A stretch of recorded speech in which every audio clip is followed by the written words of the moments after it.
saraakiisha ciidanka badda ee dalka Mareykanka ayaa madaxa xoqanaya iyagoo ka fikiraya sidii ay uga hortagi lahaayeen awoodda faana dhaaftay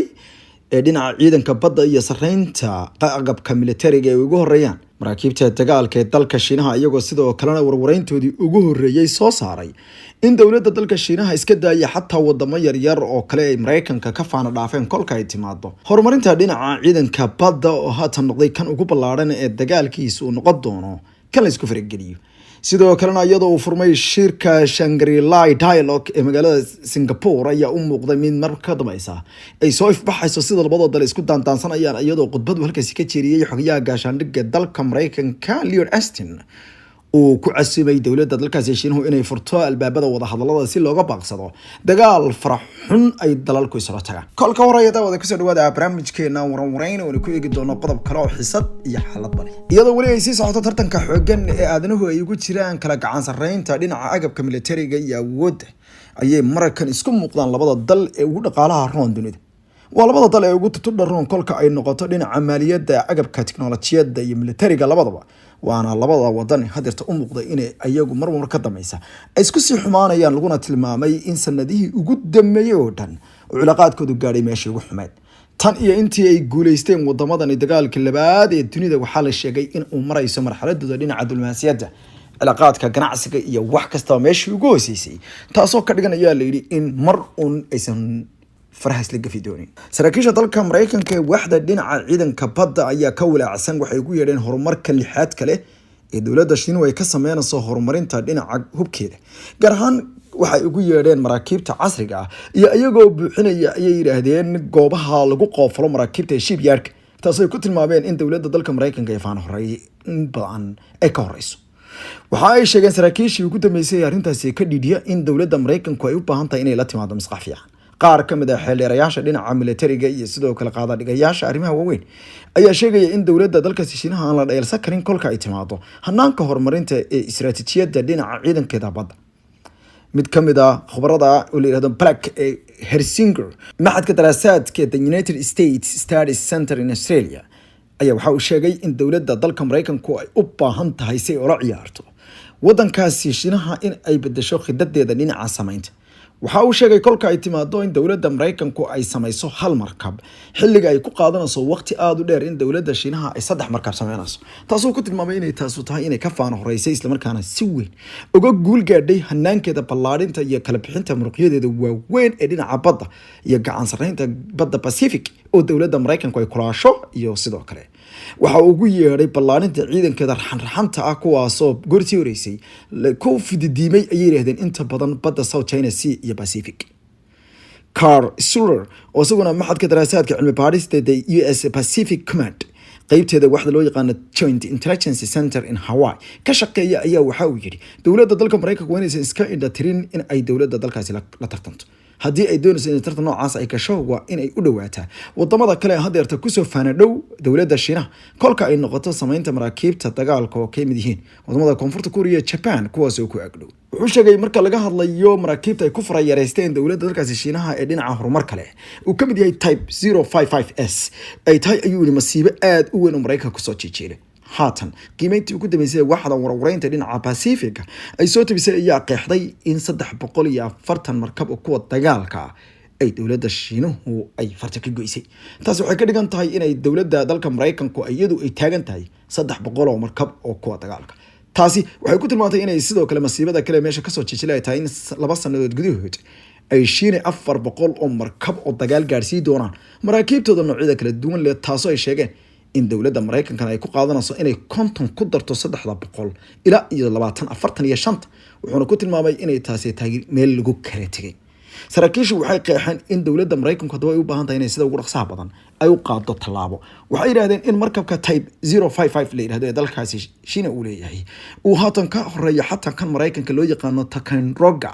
ee nooca cruise vessel-ka xambaarta uu yahay mid masiibo weyn 13,000 oo tan ayuu xambaara karaa yiraahdeen sidoo kalena waxa uu leeyahay hanaan loo yaqaano hal labo vertical launch system loo soo gaabiyo VLS oo ka dhigan ayay in hanaankiisu ay dheer yihiin iyo inuu haysto ay yiraahdeen hanaanka madaafiicda maraakiibta ka hortaga oo uu ku tilmaamay in xataa kan Mareykanka kale loo yaqaano Early Puck class destroyer-ka loo yaqaano qosiyaha u ka horumarsan yahay waxa uu leeyahay waxa ugu yeedhay hanaan sophisticated ah horumarsan oo dhinaca warwareynta iyo xiriirka radio halowga iyo sidoo kale noocyada anti waxa loo yaqaan submarine iyo waliba wuxuu yiri hubka kale ee systemyada cabaysan iyo kuwa kale sida darandarooriga iyagu isku leeshaamiya isla markaana u duqeeya una naafaya goobaha cadawga saraakiisha dhinaca warwareynta dalka Mareykanka waxay kaloo ka dayriyeen hanaanka horumarinta leh ee wadamada qaarkood ay ku sii balaarinayaan waxayna sidoo kale diideen in gabi ahaan la sii wado mamnuucida golaha aqalka Congress-ka dalka Mareykanka ay gorsii horisay dawladda Mareykanka ka joojiyeen inay soo gadato maraakiib dibadda ah si aan loo ciryaabin dhinaca warshadaha wax soo saarka wadanka Mareykanka maraakiibta waxayna ku taliyeen in si looga daba tago dawladda dalka Shiinaha loona xaqiijiyo in la tartami karo ama la dulaali karaba in ay la qaado xayiraada dhinaca soo iibsatada maraakiib waxayna aaminsan yihiin in dawladda Japan Korea ugu dambeeyay sameynaysa maraakiib horumarin leh ay wax weyn ka tari karaan ayaa nidaamka dhinaca difaaca ciidanka badda dalka Mareykanka warwareyntu waxay kaloo sheegeen in wadanka koonfurta Korea uu haatan la yimid hanaan horumarsan oo u dhagdhow kan Shiinuhu sameynaya dhinaca bad dawladda Shiinuhu waxay isku diyaarinaysaa inay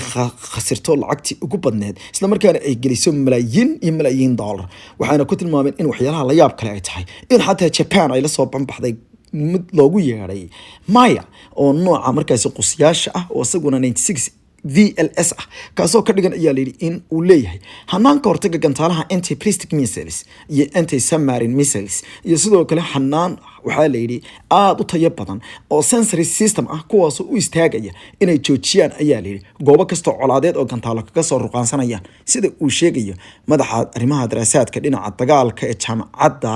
dalkaasi Japan iyo xarunteeda gaar iyo sidoo kale xarunteeda labaad ee ku taala Japan ee King College ee magaalada London ee Professor Alessio Batalano waxa uu ka digay in dawladda Mareykanka laga horumaray marka ay noqoto arrintaas shirka hadaba ka dhacaya dalka Singapore ayay u muuqdaan inay dhinacyadu isku farasaareen af ahaan dawladda Shiinaha wasiirka gaashaandhigga ayaa goortii horeysay diiday inuu la kulmo dhigiisa dalkaasi Mareykanka oo ay isku goob ka sugan yihiin kadib markii uu dalbaday in shir duceed ay yeeshaan shirka loo yaqaano Shangri-La Dialogue oo ka dhaca Singapore ayaa isugu yimaadaan wadamada Mareykanka iyo Shiinaha laakiin la isma salaamin khudbadu halkaas ka jeediyay xogayaha gaashaandhigga dalka Mareykanka General Lloyd Austin ayuu waxa uu sheegay inay si weyn ugu walaacsan yihiin xaaladda halkay maraas aad iyo aad ayaan uga walaacsanahay xaaladda PRC People's Republic of China oo ka wada jamhuuriyadda dadka Shiinaha waxa uu yiri gabi ahaanba ma ramaan mana doonayaan xaaladda aan doonayno in aanu sameeyno arrimo farsamo si looga fogaado loona helo hanaan lagu maamulayo ayuu yiri xasarada tafan karta ee labada military waxa uu sheegay in labada military qir isku yihiin iyadoo hor fadhiyo wasiirka diiday inuu la kulmo wuxuu yiri waxaan rabnaa ayuu yiri inay arrintu noqoto wax ka weyn wada hadal ee ay noqoto in laga fogaado ayuu yiri isfahan waa iyo sidoo kale in xisaab khaldan ay hagaajiso ay hogaamiso in colaad ama xasarad ay tafanto hadhowtana xoolaga qaba kar waayo wuxuu yiri waxaan ka xumaa in dawladda dalkaasi Shiinaha wali ay qaadanayso halisi aad waaweyn oo ay diidan tahay in gabi ahaanba laga yimaado oo laga wada hadlo war labada ciidan in ay yeeshaan hanaan hufan oo furan oo dhinaca communicationka isgaarsiinta taasoo aan gabi ahaanba qolada kale isan ka xasdinin inay telefoonada ka qabato iyo raadiyada inay ku wada hadlaan saraakiisha hawada iyo kuwa kale maraakiibta dagaalka waxaan leeyahay ma jooji karno halista haddii aan wada hadlin habdhaqanka foosha xun ee ka socda badda iyo goobaha kale ee biyaha caalamiga iyo hawada caalamiga international space airspace waxay noqon karaan kuwo xumeeyo kara wada xiriirka labada dal ayuu ku sheegay khudbadiisa oo u ekeed mid aad u kululeed ayuu sidoo kale yiri aynu furno hanaanka warwareynta iyo wada hadalka ee labada dal ayuu yiri the People's Republic of China waxa weeye inaan dhahno waa muhiim inaynu wada hadalno gaar ahaan in ay wada hadlaan saraakiisha difaaca ee militariga labada dal wuxuu yiri mas'uuliyad ayaa inaga saaran hadaynu nahay hogaamiyaasha difaaca ee labada dal wuxuu yiri waqtiga saxda ah ee waqti kasta ah waqtiga saxda ah ee mar kasta ah iyo waqtiga saxda ah oo hadda ah ayuu yiri wuxuu yiri wada hadalka iyo wada xaajoodku ma aha hadiyad iyo wuxuu yiri abaalmarin ee waa muhiim isagoo markaas Lloyd hadlayay ayaa waxa arrintaas u eegtahay in uusan haba yaratay dhig jalq u siinaynin dhigiisa wadankaasi Shiinaha oo isaga ay khadka ay ugu jirtay ama dhagaha ay ugu jirtay dhageysiga luqadda turjumaanta General Li Shanfu goortii horeysay ayuu diiday inuu haba yaratay la hadlo Lloyd Austin labada dal ayaa cilaaqaadkooda mar ka dambeysay oo si xumaanaysa markaana godka ku sii dhacaya tan waxay ka dhigan tahay labada dal ay isku birtumanayaan dowladda Mareykanka waxay ka digtay inaysan iyadu doonayn haba yaraatee inay wax ka bedesho xanaanka ay kula tacaamusho Taiwan sidoo kalena waxa ay sheegtay inaysan yeelin in dowladda Shiinuhu ay qaadato go'aan iskeeda kadibna ay habeen madow ku duusho wadankaasi Shiinaha ayaa si dhowr jeer intaas uga digay Mareykanka una sheegay in iyagu waxay doonaan ay sameeyaan dowladda Shiinuhu haatan in la qiray inay ka hormartay dalka Mareykanka dhinaca badda iyo awoodda gacan sarreynta ciidanka difaaca ee badeed iyo maraakiibta iyo qalabka waa mid kale oo markaasi wadno kurkur ku ah saraakiisha Washington xilli sidoo kale culays weyn oo ka haysto hanaanka loo maareeyay dagaalka daba dheeraada ee Ukraine